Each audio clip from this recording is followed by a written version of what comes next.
गोली मार दे,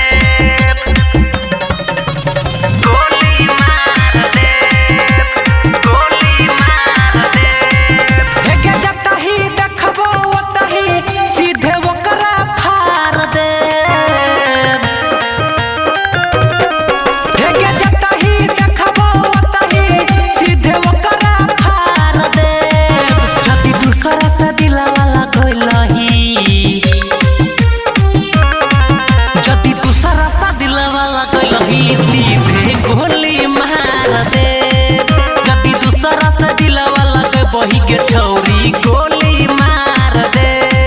हेगे जता ही देखबो ओता ही सीधे ओकरा फाड़ दे।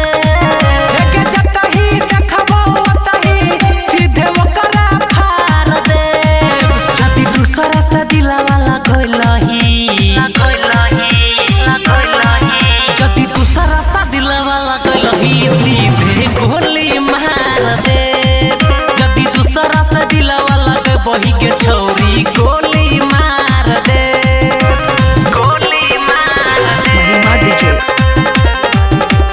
गोली मार दे।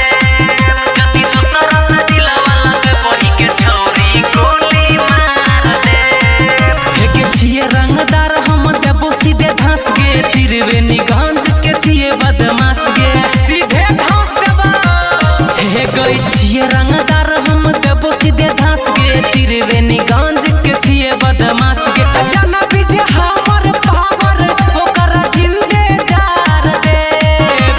जाना बीजे हमर पावर ओकरा जिंदे जार दे। जदी दूसरा से दिलवा लगलही,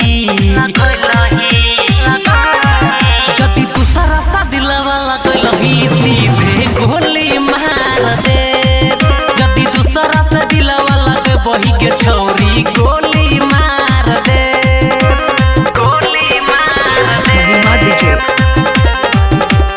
गोली मार दे। जदी दूसरा से दिलवा लगबही के छौरी गोली मार दे।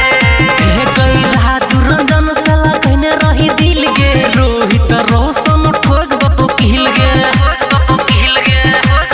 हे गई राजू रंजन से लगने रही दिल गे। रोहित रोशन ठोक दो तो किल गे। देखिए धमकी सुने ओकरा माटी में गाड़ दे। देखिए धमकी सुने ओकरा माटी में गाड़ दे। जदी दूसरा से दिलवा लगलही, जदी दूसरा से दिलवा लगलही सीधे गोली मार दे। जदी दूसरा से दिलवा लगबही के छौरी गोली मार दे। सीधे काट देबो बहिन चोट क।